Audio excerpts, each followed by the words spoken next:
Quando houve todo esse processo contra mim, sabe, eu desde o começo, Pablo, parecia que eu estava radicalizando, mas desde o começo eu dizia que eu duvidava e desafiava um empresário, um político, um jornalista, um adversário a apresentar uma única prova que eu tivesse cometido qualquer ilícito nesse país. Eles não só não apresentaram, como construíram, como disse o ministro Gilmar Mendes na votação dele, a maior mentira jurídica de 500 anos de história do Brasil. Eles construíram uma mentira para tentar criminalizar o PT, para afastar a presidenta Dilma e para me prender para que eu não pudesse participar do processo eleitoral em 2018.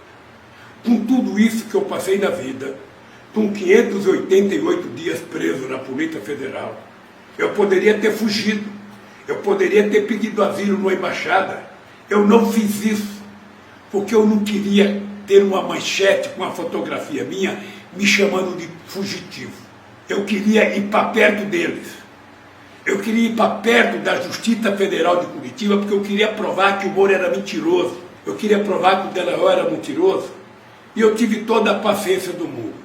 Agora que está provado o que a gente dizia, veja, porque tem muita gente que pensa que foi o Intercept e foi o hack de Araraquara que deram informação para a sociedade.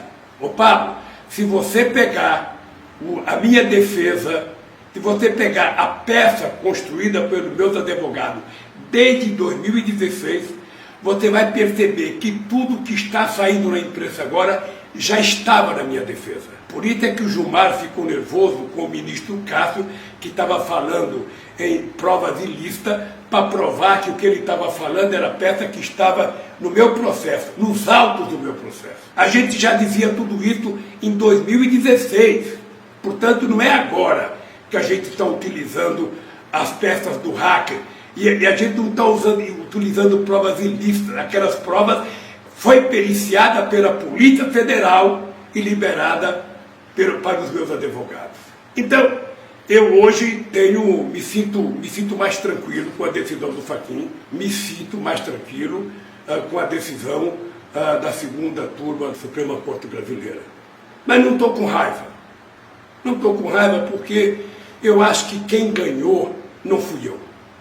Eu acho que quem ganhou foi o povo brasileiro, que voltou a poder acreditar que é possível acreditar na justiça. Não precisava ter demorado 5 anos para votar numa coisa que a gente dizia desde 2016, mas demorou. Sabe? Então quem ganhou foi o povo brasileiro. Quem ganhou foi a Suprema Corte restabelecendo o sonho da gente poder acreditar numa justiça efetivamente eficaz, numa justiça em que julgue todo mundo, garantindo a presunção de inocência, garantindo a todo mundo um julgamento justo. Então, nesse instante, o que eu quero é conseguir continuar provando outras coisas. Porque eu quero provar para a sociedade que as mentiras foram contadas contra um ex-presidente da República. Eu fico imaginando quantas mentiras são contadas todo dia para pessoas que são presas nas favelas, para meninos negros que nunca roubaram nada e que são presos e não têm o direito de ter um advogado.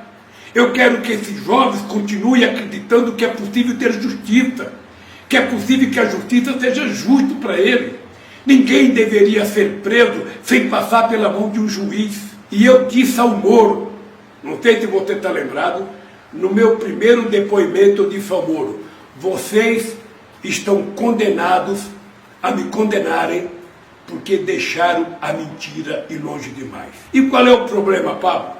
Eu sei que é difícil apagar isso, porque como é que a imprensa, que foi induzida a contar mentiras o tempo inteiro pelos relatórios do Ministério Público da Operação Lava Jato, como é que é possível fazer a imprensa pedir desculpa depois dela acreditar em cada denúncia mentirosa de alguns delegados da Polícia Federal?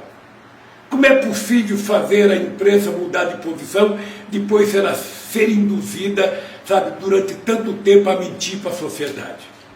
A imprensa não mentiu, ela recebeu informações, mas ela acreditava prioritariamente nas mentiras do Ministério Público, nas mentiras do Moro, e ela chegou a construir o Moro como se ele fosse um Deus. Um Deus, uma figura soberana, uma figura ungida pelo Deus da honestidade, uma figura ungida por um Deus que não existia. E eu dizia, esse Deus é de barro.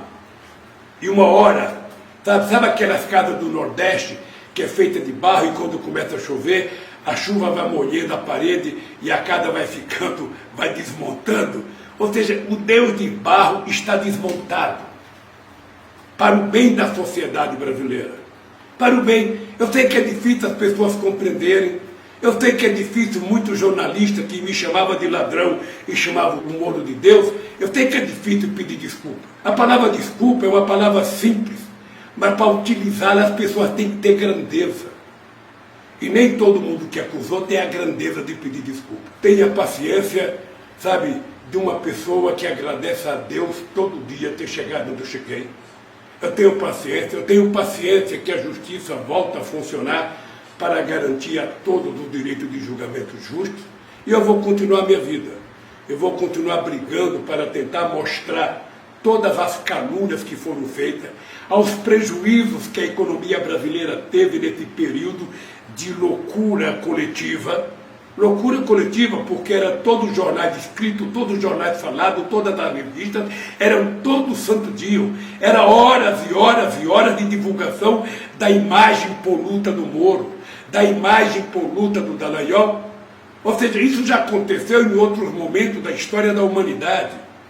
Eu não fui a primeira e nem serei a última vítima da loucura de uma imprensa menos preocupada com a verdade, mas mais preocupada em condenar politicamente um presidente que cometeu um crime bárbaro. Um presidente que cometeu um crime bárbaro que foi fazer com que as pessoas pobres fossem incluídas na escala de desenvolvimento desse país. Um presidente que cometeu o crime de querer que filha de empregada doméstica fosse ser médica na universidade, que filho de pedreiro fosse ser engenheiro, que filho de coveiro fosse ser diplomata. Um presidente que garantiu que os negros tinham o direito de entrar na universidade, porque o governo tem uma dívida histórica com 350 anos de escravidão. O presidente que cometeu um crime porque resolveu garantir que todo brasileiro pudesse tomar café, almoçar e jantar. Um presidente que cometeu um crime de fazer com que o Brasil virasse protagonista internacional e junto com a China, junto com a Rússia e junto com a Índia, criou os BRICS, junto com a África do Sul. Sabe? E eles sabiam que eu queria construir, sabe, junto com a China e com a Rússia, uma nova moeda. A gente não tem que ficar refém do dólar para a nossa política comercial. Quem é que inventou o dólar como moeda do comércio mundial? Foi os americanos. Por que não podemos criar uma outra moeda para garantir um comércio mais justo e a gente não ficar dependendo do dólar? Então, esses crimes todos eu cometi. Eu cometi o crime de acreditar que era possível construir um outro país. Um país com crescimento, com distribuição de riqueza, com geração de emprego, com investimento na educação, com investimento na saúde. Então, eles acharam que um criminoso que faz tudo isso não pode voltar a governar, porque a elite brasileira ainda tem a cabeça na escravidão. Para eles não acabou a escravidão ainda. Para ele, negro ainda é cidadão de segunda classe. E eu não me conformo com isso. Eu acho que todos nós temos o direito de ser cidadãos de primeira classe. Ter oportunidades iguais, ganhar mesmo salário, quando o trabalho for igual, sabe, o direito de ir e vir, o direito de fazer tudo aquilo que o ser humano tem direito. Aquilo que eu posso fazer, qualquer outro pode fazer. Então, eu vou continuar brigando e eu acredito que eles devem ficar mais doentes, porque eu acho que o Moro está com ódio agora. O Moro deve estar pensando, como é que pode, sabe, um juiz ser julgado como suspeito? E eu estou tranquilo.